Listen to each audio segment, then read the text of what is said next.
bandiraɓe musidɓe tedduɓe yeeɓiyankoɓe Pinde TV émission mon kesopul biyeteɗo ɗon mawɗo ina jaɓɓo gorko mawɗo biyeteɗo docteur Mouhamadou Habib Diallo. Mouhamadou Habib Diallo gorko mbumbo tata almami yi aduna ko ñande nogasi jeeɗiɗi lewru septembre hitande ujunere e temedde jeenayyi e capanɗe jeeɗiɗi e goho. O heeɓi allahwal makko garwaniwal ke bammakko ko bammakko ɓarnimo alqouranil karim hitande ujunere e temedde jeenayyi capanɗe jeetati e tati. hitande ujunere e temedde jeenayyi e capanɗe jeetati e jeegom o heeɓi ko wiyete ko brevet tonto institut Tafsir Ahmadou Ba. 1988 o jokki golle o heɓti brevet goɗɗo to institut religieux to Doha. 1992 o rondi diplôme d'études en français mais diplôme supérieur tonto université Cheikh Anta Diop. 1991 o heɓi baccalauréat makko tonto institut religieux biyeteɗo Doha. 1999 o woni bachelor en mathématiques tonto université mo Koweït. 2006 o heɓi master makko garwanijo en mathématiques tonto université mo Koweït. 2012 ton o heɓi doctorat makko en mathématiques tonto université Dalhousie gonɗo to Canada. bandiraɓe musidɓe tedduɓe Mouhamadou Habibou Diallo ene jokki golle o haɗani ɗon saabu ko 2006 à 2011 o woni chargé des relations extérieures et membre fondateur de l'Union des Africains diplômés Koweït. kanko Mouhamadou Habib Diallo o woni membre fondateur multi organisation et association institutions éducatives sénégalaises actives au service de la société sénégalaise. o ruti o woni membre de l'Union des oulémas de l'Afrique. kanko Mouhamadou Habibou Diallo o jeeyama e conférence uji kewɗi kono o waɗi séminaire uji ɗi gasata tawa au niveau local régional kame international. 2008 ha 2018 o halfinama poste uji kewɗi e dental étudiant ji kamɓe ressortissant ji sénégalais wurɓe toon to Koweït. 2001 ha 2017 o wonino professeur mathématique à l'institut religieux au ministère de l'éducation du Koweït. 2008 ha 2018 o woni maître assistant en mathématiques toon to université mbo Koweït. 2018-2021 o woni premier conseiller à l'ambassade de la République du Sénégal auprès de l'État du Koweït. yeeɓiyankoɓe Pinde TV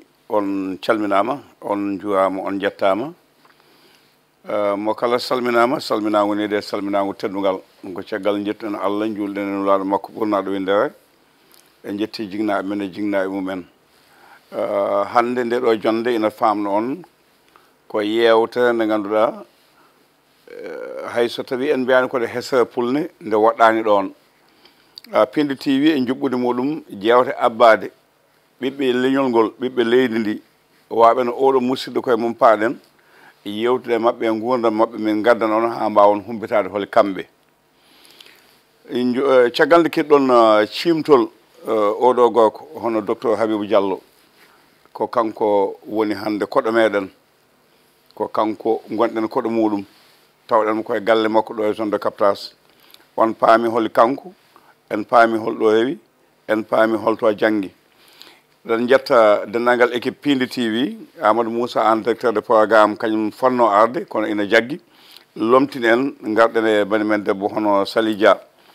to banggue caméra won toon ko Ali Fall wondude Djibi Dieng dogno en jamma hande o ko Ibrahima Sinda Wuuji docteur Habibou walla ko ceerno Habibou walla Alaji Habibou jam hiiri Seydi Diop mba jambol woni machallah. ɗum noon équipe Pinde TV ay salmindema jarnodema yettudema saabu golle ma moƴƴa lobbe ɗe mbaɗɗa e nder leydi ndi ha caggal leydi ndi ha tengte ONG mo ganduɗa ɗo ardi ɗum haade amen arde ko ganduɗa dow mum ko PK mo ganduɗa gollima golle mawɗe Sénégal haaɓi e basal haaɓi e huma binnagal haaɓi e majjere addi waɗi hunde kala ɗo e leydi ndi tawi ko darde ma e miijo ma e golle ma. eɗen jetta Chérif Haydara e wonde Alhassane Ba e dendagal gollotoɓe ONG o amin jettuma amin jarnoma jetto joguiɗo fuɗɗima laɗo haaɗi. ceerno Habibou so tawi ɗum yawti aɗa wiyetake holko mbatta ɗo par ce que ɗo jeeɗa hollidama ka ɓiɗɗo mbumalnaji koye leñol he jeeɗa kono gaangal ma e oɗo saaha e oɗo waktu e nder leydi ndi so tawi mi juumani ko lappol bandiraɓe jaaɓe leydi Qatar ko kañum gardiɗa ɗo min jinno famde holko kon sababu Alhaji Abou Diop ko adi fof eɗen puɗɗoro yettude Allah subhanahu wa ta'ala ganduɗa on rokki en oɗo fartaŋe e oɗo kikiiɗe le juule nelaaɗo meɗen sallllahu alayhi wa sallam mo ganduɗa hoore ma kadi ko Allah hoolimo rewni e makko message l'islam fawi e juuɗe makko o yettini ɗum o timmini ɗum wondude hoolare timmude ha yetti en hande ɗum noon noon ko hade mi jaabaade lamdal ngal ko wadde duwanade e barikde dendagal wandiraɓe julɓe ɗo guila e nder leydi he ha caggal leydi ɗo mbawi wonde foof wiyaɓe yim battini mo wuuri ko huccana ko walla ko fuɗɗa ko e korka yo Allah jaɓan en Allah newnen en e ko foda hen ko kadi e mbar jaari e jobdi Allah subhanahu wa ta'ala mo ganduɗa hoorema kanko tan yoɓanta ɗum hoore makko ala intermédiaire ala ɗo kanko tan ittata o yoɓan ɗum hoore makko fewde e jeyaaɗo Allah o e donc yo Allah subhanahu wa ta'ala waɗen en ɗum ha jalten e korka eɗen dutti eɗen ɓoori e dendagal bakkutuji amin amin amin miɗo bismo on noon miɗo bismo Pindi TV ganduɗa hoorema ko mi ɓooyi rewindade e oɗo télévision kadi miɗo andi kadi e dendagal wandiraɓe wiyoɓe mbimi e mbimami no ndewino ɗo mbawi wonde foof kadi donc noon kadi ko en mbawi wiide kadi ko en parnoro oɗo télévision par ce que ko ɓeyditare wonande en ko nafoore wonande en ko yimɓe rewintoɓe ɗo ne gandi hen koko heewi ko gandano yimɓe kadi no jokkodire hen gam laaɓotirde deeri guila ɓeydotirde miɗo bismo on miɗo jaara on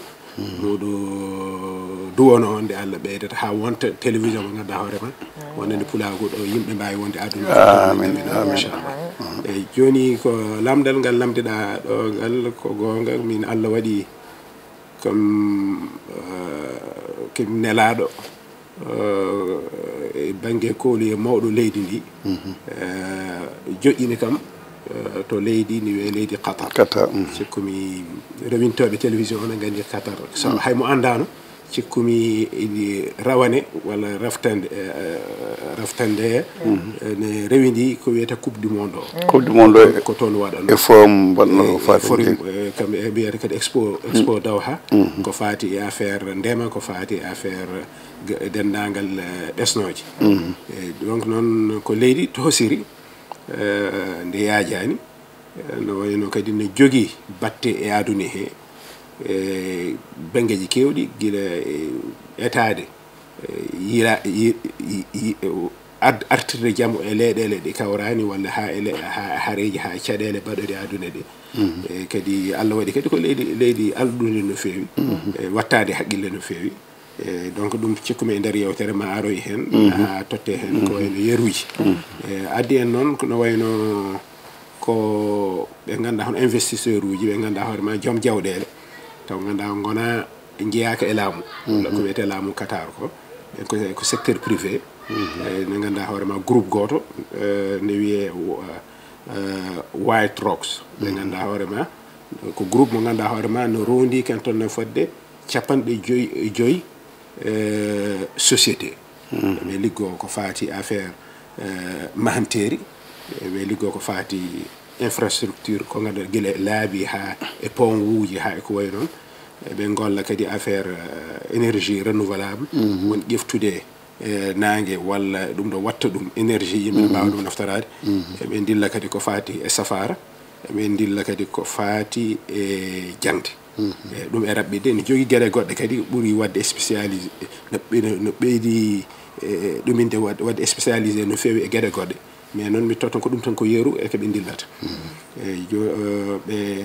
ɓooyi yewtidde e mabɓe ko ambassadeur joɗiniɗo Sénégal to Qatar to kadi neɗɗo so woni e ladde joƴƴinama toon a hoolama ƴewata kadi ko leydi leyɗele ɗiɗɗi no mbawɗa wadde renforcé jokkodiral hakkude leyɗele ɗiɗɗi ha ganda hoorema kadi ko leydi meɗen ga ko fotata kaɓe potata wawde naftude enenne ko potata wawde naftorade kamɓene ke potata wawde naftorade ɗo e leydi Allah waɗi noon e nder jewte yewta haaɓe gariɗo laaɓi ɗiɗi walla laaɓi tati ɗum noon ko technicien ingénieur uji garno ɗo ɓe gandi mawɗo leydi ni huccuno e wadde ko wiyete logement sociaux ji waɗa koɗanɗe ɗe ganda hoorema yiɗɓe koɗanɗe ɗe ganda hoorema ngala moyen taw laamu ngu ne weɓnano ɗumen mbaɗanno ɗumen exonéré ça veut dire que newnano ɗumen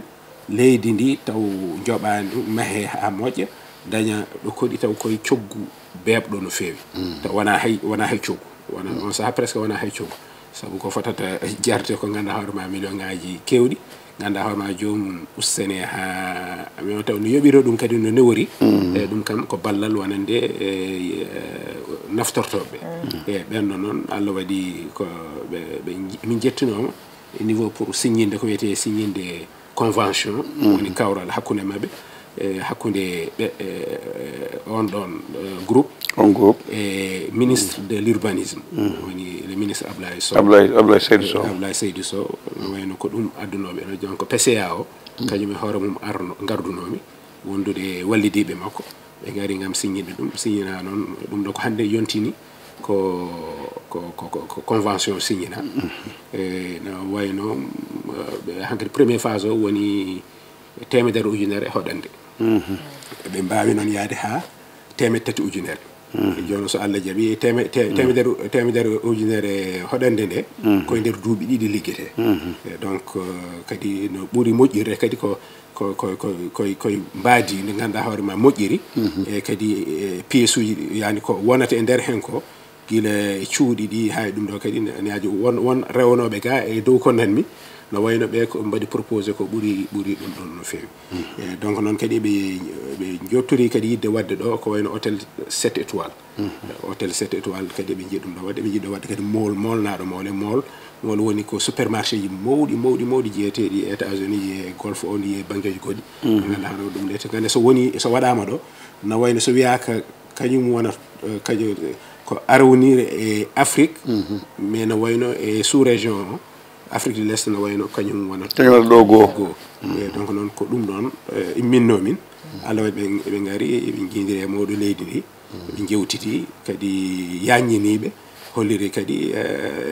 pari laamu mum pari wallitirde mabɓe kala koɓe newnantaɓe golle mabɓe caggal ɗum kadi ɓe jii premier ministre e caggal nde signature o ne waɗa hakkude mabɓe ministre de l'urbanisme heddi noon secteur uji ɗi ganduɗa hoore ma goɗɗi pa e laamiyankore ganduɗa hoore ma ponno yewtidde e mabɓe gam kadi sinnude waɗa gueɗe ɗum ne fof timmi ɗeɓe gayni ɗeɓe kooti min pawtumi he balɗe seeɗa haade mi yaade mi appoɓe so Allah jaaɓi mi jokkoya golle ko ɗum woni lawol ngol a jarama haade saɗa jeeya yettade Habiba haalinane to banggue coupe du monde o wondande ndeɗa hen ha serta min jiima ewoji min jiima kono sen gatte banggue fof to banggue faggudu secteur privé ji Sénégal naaɓe yanoɓe toon ɓe fof ɓe kolliti wonde dandema toon mantinima ha udditi damal hakkude leydi Sénégal e leydi Qatar hande o hol jokkudel Sénégal e Qatar tolni e hol banggueji gaga ko kalɗa ko ɗi cikkuɗa e mbawi ɓeydade gollodir tawno nafa leyɗele ɗiɗe kala wona partenariat gagnant Alhaji Abou a jarama ko no wayno koye mbadiji ɗiɗi gollitirde hakkude leyɗele ɗiɗi hakkude laamu e laamu ɗum kam naɗon ko ɓooyi ɗum no wayno kadi ko ɓooyi sa mi wi ko ɓooyi hakkude leyɗele ɗi relation ngaji mabɓe ɗum fuɗɗi e hande eɗen mbawi wiide hande en tolnima e duuɓi 50 woni feccere ça veut dire que temedere hitande feccere mum woni joni duuɓi 50 ɗum kadi ko hunde mawde saabu hakkude leyɗele no gollutira no ballutira gofo wooda ɗo heedi goɗɗo ha yettoɗo ɗum ko hunde mawde heddoto noon eɗen jawno eɗen jawi ha joni niveau ɗo ganduɗa hoorema no fonno waade ni no manki seeɗa mais noon no wayno oɗo saaha joni nane ɗifta e mbaadi wondi sabu no himmirini enen ga ko laamu meɗen no himmirini ɗum no feewi kamɓe ne laamu Qatar e garrugol laamɗo mabɓe woni l'émir Cheikh Tamim bin Hamad Al Thani kañum ne himmiri ɗum holliri ɗum tan ko le président Macky Sall kanko ne yalla yo mo ƴere nde o ari Qatar ñanden ɓooyani mawɗo leydi Qatar invité mo ko e forum économique baɗannoɗo toon rokka hen gueɗal o jaɓɓa Allah waɗi e forum o ne totta hen gueɗal makko caggal ɗum kadi Allah waɗi ɓe joddi ɓe jiidiri ɓe jewtiti hakkunde maɓɓe kamɓe ɗiɗo ɗum mum no juutɗo caggal ɗum kadi e dendagal kadi structure uji goɗɗi ko woni QIA Qatar Investment Authority ɓen jogui ko boîte molnaɗo moole e banggue investissement ɓenne kañumne o joddi mumen e fond Qatar ɓe joddi e Qatar Airways ɓen foof goto foof ari joddi e makko holliri keblogol mumen gam liggade ɗo donc noon ndin koye mbaadi hakkunde leydi e leydi hakkunde laamu e laamu non woni mbaadi wondi woni secteur privé secteur privé o ne kamɓene eɓe liggo e façon ngaji ɗiɗi eɓe liggoto e secteur privé ji goɗɗi gonɗi ɗo ɗi hono noon kadi eɓe liggoto kode e laamu ngu donc noon woni hono ko cifimi ko adduma ɗo ko e goɗɗum ko wona secteur privé e laamu ngu donc noon no wayno ɗon ne kañumne hay so tawi no mbirumi nani hay so tawi wonno wayano joni fuɗɗima en jii ɗum ɗo joni fuɗɗima en jii kadi won fugguɓe damuɗe meɗen toon gam yidde huccude ga e banggue golle guila ko wayno hasad food ni ɓen jaari ko affaire ndema ko secteur mo ganduɗa hoore ma ɗeɓaɗa wade ko hono ko laamu yankere ko privé ɓen ko ndema tan woni alhaali mumen e kala kadi darniɗo ndema gam wawde wallude ɗum yaade mum e on ɗon banggue chambre de commerce kadi noon toon chambre de commerce Sénégal arino e expo Doha o ɓe joddinoma e mabɓe kamɓene ɓe ƴeewi goronde ganduɗa hoore ma holno mbawir signinde convention hakkude gollitira hakkude chambre uji ɗi commerce ko ɓuuri kadi feeñde woni hakkude laamu e laamu ñanden so tawi en dewinima ko wayno Sénégal suɓama goto e leyɗele dewintoɗi ɗum ɗo ko wayno goomu leyɗele ɗe ganduɗa hoore ma joguiɗo ko wayno gaz ni waɗoɗe produire gaz donc ko Algérie ñanden wonno mawɗuɗen ndi président Macky yehino yehinino toon Sénégal no wayno Sénégal ganden noon goomu won ɗon siège mum ko Qatar to woni donc noon le secrétaire général o ne kadi ko toon jooɗi on Allah waɗi arino ƴewde mi yeehi ƴewde min jewtidi ha woɗɗoyi Allah waɗi ɓe kamɓe wonno yidde mabɓe ko Sénégal yo jeeye e goomu on no par ce que nawdi ko dendagal leyɗele aduna joguiɗi gaz e Sénégal no wayno ɓe cohluno ɗum fuɗɗoro ko wayno kam mbiyata leydi ganduɗa hoore ma rewintoni yani ko sawde waɗede wona membre mo ganduɗa hoore ma permanent mais noon koye suivi o yani koye hen jeeya Allah waɗi ɗum timmi signanama Sénégal hande jeeyama e goomu ngun ɗon e donc noon e nder hen kadi mawɗo leydi meɗen yidiri toon Cheikh Tamim woni lamɗo Qatar ɓe joddi kadi ɓe jewtidi taw ɓoyano ko arno toon kadi ɓe kawri ɗo kadi ɓe jewtidi donc no ɗi foof ko ne heewi ko mbamami wiide e misaluji ɗi mbawɗen hen tottude ɗum ko hunde ganduɗa hono ma kadi hollira e banggue laamu e laamu hakkude kadi secteur privé e kadi e laamu meɗen gonɗo no gollirta wonko woni kadi yeeso meɗen ko wayno Qatar Airways ko compagnie Qatar Airways hande jeeya ɓurɗi so wona ɗimmo so wona arawnino ko ɗimmo jeeya e banggue compagnie ji ɓurɗi mawnude aduna he no wayno ɓe kuccani wattude wadde axe Qatar Dakar Dakar Qatar e donc no ɗon kadi ne e lawol liggama dossier o ko fonno he signинede fof signanama heddi tan ko temps seeɗa tan hankkadi ɓe puɗɗo hono no immorto Dubai ara ɗo signine gas donc hen fayana inchallah mboɗo wonde bandiraɗo debbo Sali Dia heeɗima fuɗɗo yewtere nde hol namlan joguiɗa faade ceerno Habib wadde men jokkude yewtere nde yalla jarama kaw haadumi arde namdalngal ko salminde bandiraɓe yeeɓiyankoɓe Pindi TV kala to ɗum woni partout dans le monde e salmindema an kaw meɗen directeur meɗen général Kaw Samba Diop e salminde tigui woni hande koɗo meɗen o sen mbelama mbiyen konko woni koɗo men walla mbiyatmo kadi ko enen woni koɗo makko hande e nder galle makko foof ene yaaha woni monsieur ambassadeur Habib Diallo en calminimamum en juurimama en calmini ɓesgu ngu foof e wiide kadi bandiraɓe en naate lewru moƴƴuru lewru yurmede nde Allah subahanahu wa taala o feccete no barka lewru ndu foof banggue meɗen enen en jarlima en jaafima bandiraɓe eɗen ɗaɓɓe mabɓe e yaafuya ɓe jarloɓe jaafo nde tawno haalde ne satti kono hettade kadi weeɓani so tawi en gari ga e e hande monsieur ambassadeur ko bellama men mawɗo e honneur men tigi joddade makko ɗo e yo namdal makko tan ko mun fof ne andi Sénégal naaɓe ko ɗanniyankoɓe haalaɗo ɓe kedde aduna he kono noon leyɗele safalɓe ɓe ɓe kewano hewde hon no feewi beela hande o wonto ambassade mon fof ne andi so neɗɗo woni ambassade leydi ko kañum waɗi représenté leydi ndi toon wadde noon kala ɓiɗɗo leydi bawɗo wonde toon koye caggal muɗum moolo ho beele Sénégal naaɓe ene kewi kata sohna Salimata Seydi Dia jarama kadi gongol kadi oɗum bisme e galle moɗon ko onon bismoto soko Allah no mbiruɗa ni e lamdal ngal ɗo ko gonga ko ni himmi no feewi sabu leydi meɗen ndi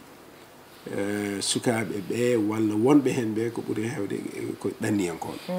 donc kuccam ɗam kadi wonɗo ɓuuri yarude guila Europe en ha États-Unis en leyɗele arabe ɓe heewani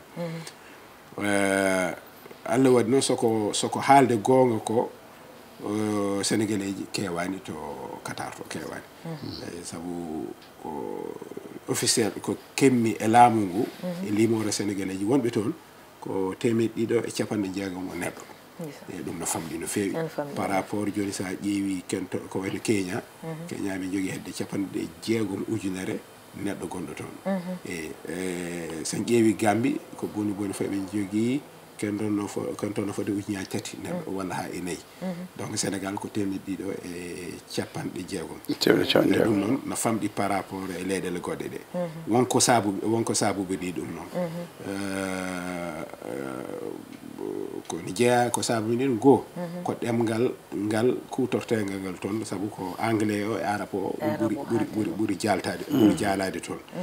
hay ɗum ne so natti wonde dalil natti wonde sababu hande sukaɓe fof na kaala anglais joni no famɗi mo halta anglais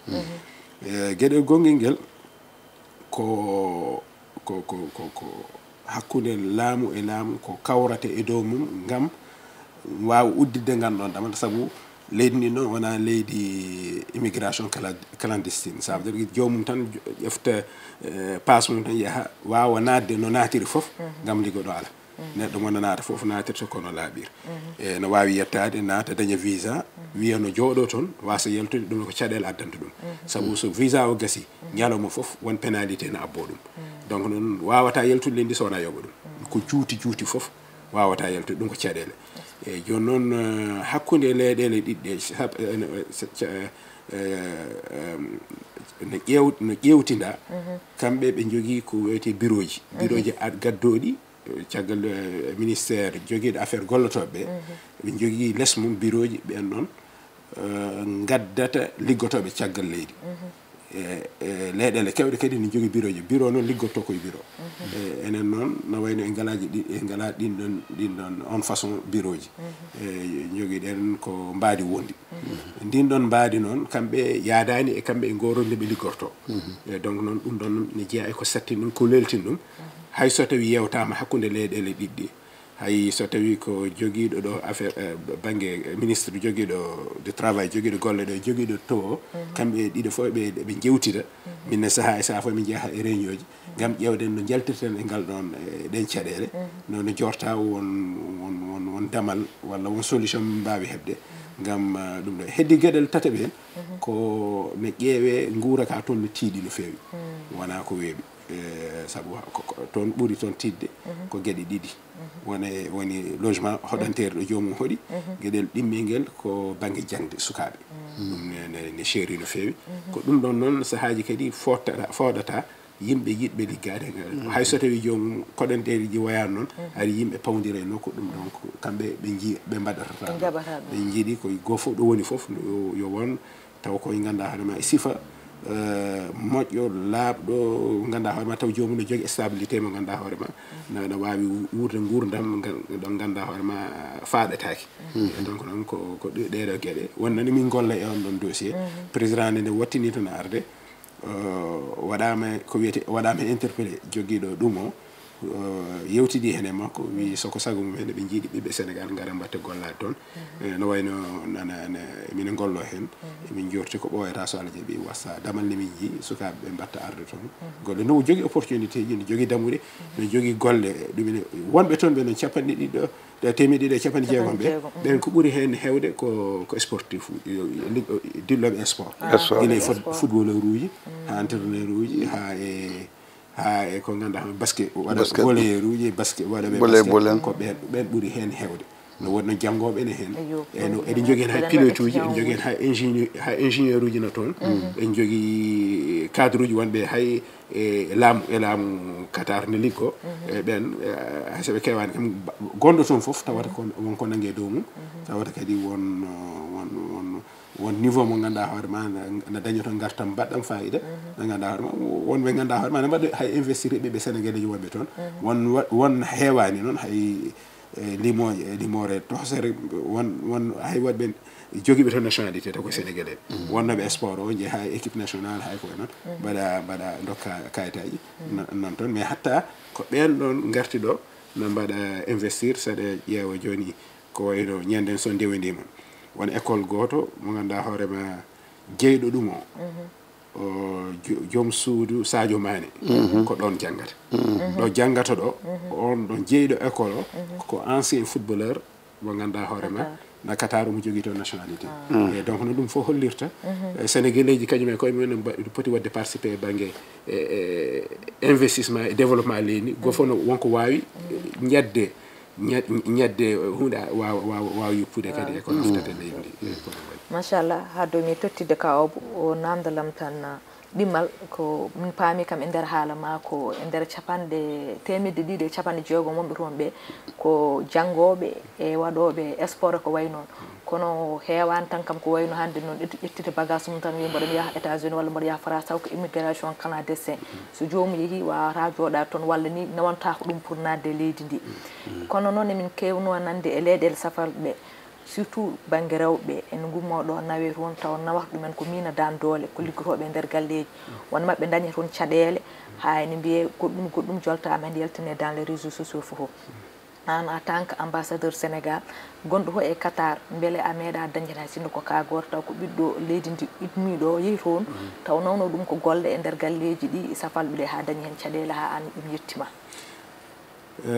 ala meeɗa mi te kadi no wayno ɗum wooda ala toon woni wandiraɓe rewɓe gimmoga ngara e dow punti walla e dow hayso ko laaɓi ngara ɗum ala toon woɗ sohnaɓe woɗɓe toon ɓe tawata tan taw ko wonduɓe joom galleji mumen walla so woodi taw ko goto ɗiɗi taw wonɗo hunde arabe ɓe to tawi ɗumen tawi ne ñeeñi e mbaw ko e hunde ko wayno morol en hay ko way noon wooda no paamotiri mumen gadda ɗumen guddita salongaji mumen ne liggoɗo ɗum ne heewani eyyi ɗum kam heewani heddoto noon ɗum ne kadi laɓɓinande kadi wandiraɓe rewintoɓe heeɗiyankoɓe yimɓe yo mbaɗa attention no feewi funtoɓe no goodi kadi wooda surtout joni Qatar nanane no feewi ko wiyete Qatar ko nanane jawdi ni ne heewi e wiye kadi golle no toon kala mon ara yo ar taw ko laaɓi taw ko dañɗo contrat guila immaki ɗo dañi dendagal gueɗe laaɓtuɗe ganda hoore ma ganda so yettima tan ko fuɗɗoto golle mum mais noon so tawi a wiyama ar a dañi golle yoɓam sabba mani o sa ari ma dañ golle ɗum ɗo won kawuji surtout caggal coupe du monde o won visa ji ɗi ganduɗa yimɓe ne jeeya ɗum te ɗin sodetake wiyete ko carte hayat ɗin no rokkirte ko wayno e banggue activité sportif walla ko expo ene waɗa jomum arata ko pour balɗe so balɗe ɗe so timmi tan jomum foti yaade jomumen jeeya hen kalis kewɗo gara mbiye ma dañene ligguey gonnoɗo sababu o majjiraɓe ɓe ngana noon ɓe ngana ɗum ɓen no ɗin on façon e ndin mbaadi min jiiya ɗum jomum ara wiya min yiiɗi liggey sa ala séjour a wawa liggade walla jomum ara e ma wiya kim gaddaɗo kim puntaɗo joni noon miɗa yiiɗi hodde mi ala no kotirmi on saaha noon mi daña caɗele on saaha ko minen il faut min gimmo min ƴewani min balle ɗum walla jomum daña pénalité ji jooɗo ha ɓurtina il faut yoɓa ɗum so yoɓani yaltata on saaha te jomum ala doole ala balluɗo ɗum hankadi wontata koye dow koye amen walla ara so ari min pina tan min jomum ronde adde ambassade wona nokku koɗeteɗo wona nokku baaleteɗo wona ɗum hankadi min gande koye amen wontata min jaltina e seeɗa kimin keɓata min jeftan ɗum hôtel walla ɗum te ɗum wa dumare ɗum noon kala mona ara yo arde ko laaɓi so tawi waɗama proposé hunde ambassade no toon hay so tawi koye net o walla réseaux sociaux ji ma taw to numéro téléphone ma taw fof hade ma arde nodda walla nelda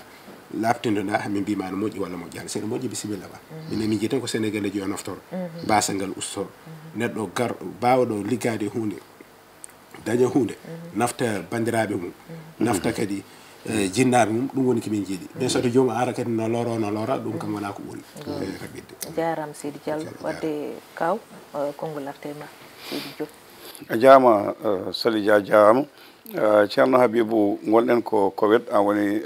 gonɗen ko Qatar an woni ambassadeur Sénégal Qatar ko toon kadi uddirten kono alay saago min taɓo mi yaha Koweït mi tawa ma toon musidɓe ma sa haalde mabɓe mbiya Habib nde woni Koweït nde ɓoye wawde gollade ɓoye wawde naftude ɓoye wawde gurdama toon e Koweït holno ɗum wano ha cosɗa oɗo ONG mo gonɗa dow mum mballuɗa julɓe mballuɗa miskineɓe mballuɗa hol peeje e laabi ɗi dewɗa ha mbawɗa ɗum wadde a jarama aɗa jaaɓu Koweït ko leydi ndi gurmi ko juuti sabu leydi ndi ganduɗa hoorema woni to ko ɓuuri duuɓi nogas ha e handema duuɓi nogas e jeeɗiɗi ko leydi ndi ganduɗa soko Allah nawno kam toon noon ko janggoyde caggal ne gaynumi jangde jangguinmi toon ko jaabi ka hattirde ha e kadi institut ji supérieur uji gonɗi toon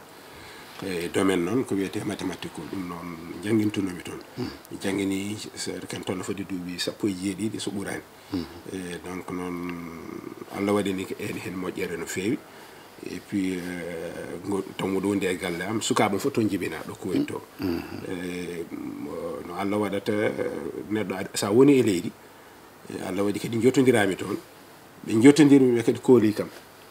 gila ko wiyete ko mbiyata association walla ONG o daraki gila nen jiimi softene ganduɗa hono ma ɓe jiiɗi wadde hunde ɗo e leydi he neɗɗo ara waɗa proposé waɗi mbiɗa yiiɗi wadde woyno Sénégal waɗa mbiɗa yiiɗi wadde jama toon mi ƴewana ɗum feere wonande ɓe gandumi mi rewna juuɗe men caggal ɗum jaami ha jiitumi ɗum wawa yarude noon kowoni informel o moƴƴani il faut waɗi rewne lawol on saaha noon ɗum coosi fedde nde so sa ko soko haalde gon 91 1991 woni dañi kayitaji mum ko 96 nden dañi récépissé on saaha noon hankadi min batti ƴeftude ko hoola ONG ji ha yimɓe sohluɓe wadde ɗo hunde woni jama mum woni école mum woni woyndu mum ko ganduɗa ko nafoji julɓe ko wayno korkaji balɗe yimɓe ko wayno taske en layyaji ko way noon min goni hen ha lawdi le 11 septembre ari fuɗɗi waylade façon jom hatta min jokki ha woni Allah waɗi noon won musidɓe ɓe jangittunomi gila muɗo ɗo mi yaltani ɓen Allah waɗi gueɗe ɗe kamɓe keedi ka min keedmi to ha e musidɓe wadɓe kadi natti hen soko Allah waɗi kadi yimɓen fof min goni goomu mo ganduɗa hono timmin emin ballotira emin liggo ko foof noon waɗi ɗum haaju mum waɗi ɗum jeyal mum ɗaminaki hen hay hunde ɗamin yiiɗi hen tan ko yo julɓe naftoro hunde hen foof ko ari yo faaɗo ɓe ganduɗa hoorema handuɓe hen ala noon ala to ganduɗa hoorema ko wiyete ko heera hen ɓeeɗo jeeyi walla ko leñol mani o jeeyi walla ɗum ɗo jeeyi ala ko dendagal kala ko fati hen dendagal ko fofata dendagal ko ganduɗa hoorema bani aade ko wona bani aade e ndema e foof ɓen ɗumen jama kan ko julɗo jeeyi ɗum eyyi joni école uji kam kadi hono noon kadi ko fati kadi e jogade orphelin ji ene mbiya ɗum bayoji ɓenne kañumne ken toon limore hewnde soko Allah ɓenne kañum ne ƴefta en charge prise en charge no jooɓe lebbi nayyi foof min dañi enveloppe ken tan fodde 100 et quelques mille francs et donc noon hewɓe naftorima hen jomum guila ɗo famɗi ɗo guila tan ɗo famɗi ɗo woni keccel ɗo ɗon ha daña duuɓi 17 naftore walla ɗum e jangde mum walla ɗum e gurdam mum walla jinnaɓe mum woni heɓe ganduɗa hoorema mi hay soɓe hen terrain ji mahi hen e ɗum fof na ɗon woni hen kadi so tawi andama jinna mum kadi no cohli wallede ngam liggo ayet jomumen balle ko wayno jeen kadi ko wayno microfinance ɗum ne kadi min mbaɗi hen min balli hen hewɓe e ko ɗum ɗo noon dummunal gonmi toon ko howluya tan e gandutirde e yimɓe jii wonki min puɗɗi waɗi piini woodi ko yalti hen caggal ɗum jogi so tawi tan wonno wano fewani daroto no giɗani ken tolno mbiɗa wawi wiide joni 1996 nere temedde jeenayyi e jeegom ha hande ɗum firti tan ko hunde eɗe ganduɗa hoore ma wattade haqqille toppitade hay soto ko gimmimi toon ko ustima wonno usturi ɓuranani kam hatta no jokki ñanden mi ɗanninimo ɗum gam ƴewde kadi balle yaade ça veut dire que no usturi ni gam rutto no wano no wayno eɗen jorti so ɓurani no wano ni ma rutto no wano ni so jaɓi hatta noon golle ɗe min jokki kadi nafoje ɗe no ɗo won complexe uji école uji mawɗi ɗe ganduɗa hoore ma ɗo Kermassa ɗo gonno ɗon e nokkuji goɗɗi hay Fouta meɗen no ko wayno Kanel ni ko wayno Cilogni ko wayno Podor ko wayno leyɗe gure meɗen kewɗe gaane kadi ko noon hay logement ji sociaux ji ɗe ganduɗa hoore ma ɗum ne kadi ko rokkude wonande sohluɓe ɗum wonki min puɗɗi hen wonko fayana kadi na ara yeeso ko wayno mosquée goto miɓe ganni wadde ɗo Bambilor ɗo mosquée o woni jama ɗo juulete ko ganduɗa hoore ma coggu mum ma yahoya ha ken toon no fodde temedde 3 millions pawɗo e donc noon ɗum wona jama tokoso e ko way noon a jarama ko waɗaka masa ko min ji waɗi fayida no fewi haalleɓe ɓe mbegel nane heddi ko kojomaji 5 ɓe jafan no fewi koɓe ɗo no wawno duumede saabu ko toon nokka jaygue yayna ko daña yo Allah ɓon ɗum mi artaga ɗo min natino ɗo kata ko ɗo mbaynotoɗen ceerno docteur Habib mi soynimama e coupe du monde nde wiya Sénégal waɗi qualifié ko toon fettoyte ko an jogo jaɓɓade yimɓeɓe holno wayema ko wiyete mi suuda wiide kam mi yiyaɗa fetta kam mi kam mi yiyaɗa yaɗa nayo vraiment ko wonano ko weytare kadi wiyete kadi fierté ça veut dire joom tini hoore mum tigi wiye Sénégal c'est on saha kadi ko ne gonno champion d'Afrique e Allah waɗi kadi gandumi kadi ko wiyete ko anglais en mbiyata challenge ganda hoore ma ko défi no français wiyete ni ko responsabilité molnaɗo moole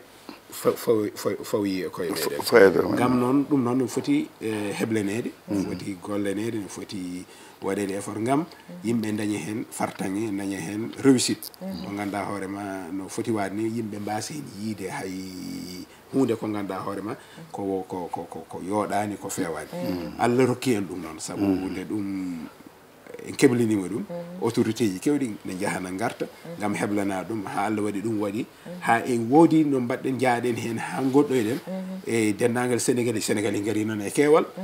kadi Allah newni kadi gonagal mabɓe toon yooɗi feewi haɓe gayni kadi ɓe garti won heddiɓe toon ha mondial o gasi e donc noon cikkumi ha ɗo hande ala fof meɗɗo nande caɗele mbaɗi e mondial o wonende Sénégal ɗum kam organisation cikkumi ala fof nanɗo ɗum alhamdulillah donc ɗum ne hunde yettirtede Allah kadi image baɗɗo fayida kadi Sénégal ɗacci ɗum toon e woni ɓe jii Sénégal ko yimɓe newiɓe fewɓe ɓe ganduɗa hoorema weltinoɓe saabu koye marché Sénégal tan jiyata welnande fuɗɗare ha gas kono jeewi e donc noon ɗum ne kadi ko hunde ganduɗa hoorema ɓe jiiya kadi jour uji kadi ne ndewa Allah ne jaaha juma ɗumen ɗum ne kadi ko hunde mawde e donc noon e raɓɓiɗɗe ɓe mbaɗi kamɓe organisation baɗɗo fayida soko Allah kamɓe katarnaɓe no wayno ɗum waɗi mbiyanmiɓe toujours so tawi no wayno ko arewnire hayso wona wattinire ma sat wadde koɓe mbaɗi ko saabu joni ko ɗo faya ɗo ko par leyɗele ɗiɗi tati ndendata coupe du monde o leekal tohsal ganduɗa hoorema ko 11 000 kilomètres carré sa ƴeewi ɗo ɗeɓat wade ton kono quartier ɗo e Sénégal leekal porkal noon waɗa coupe du monde ha gasa kamɓe koye maɓe dañani caɗele leydi ndi waɗani caɗele ha timmi donc noon ko hulitirteɗe Allah no fewi kono ñande ɓe elminade kam mennoɓel Habib ɗanima ha ñande hen muusi no fewi ñande hen muusi no fewi noon ko noon tan football wayi noon football wayi noon won balɗe anen joni so tawi e reɓɓidde leydi jaɓɓini ɗi leydi jaɓɓiɗi coupe du monde o kañum dañani hay victoire goto enene koye men kawri hen piiɓe no musno noon autorité ño jooɗi no muusa e ma a woni ambassadeur Sénégal aɗa wonde yimɓe maga sehla ma no muusa e mabɓe kamɓe keɓe piya ko mais enen nde ko meɗen ko nde yonti nde kadi muusi ñama artemeɗen muusi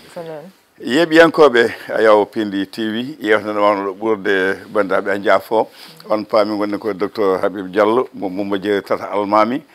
kanko woni ambassadeur Sénégal to leydi Qatar no mbiɗen joni ni koye ɗon wawno haalede ha heewa golle makko ko mantiniɗe jettoraji jandiyankoɓe en jii forum mo ganduɗa waɗi hakkude privé ji yuɓɓinama toon o daridande tinde no fewi ko adi ko Sénégal naɓe no tampanno no goyanno kono ko ay toon ko en jii gonka mabɓe toon guila yeeyoɓeɓe remoɓe awoɓe aynaɓeɓe to banggue coupe du monde en kaali to banggue ɗanen koɓe en kaali ɗum noon ko yewtere no mbiɗen ko hesere hayso tawi Amadou Moussa an ponno ɗo yetande tawaka ko bani moon debbo Sali Dia e seri moon Abou Samba Diop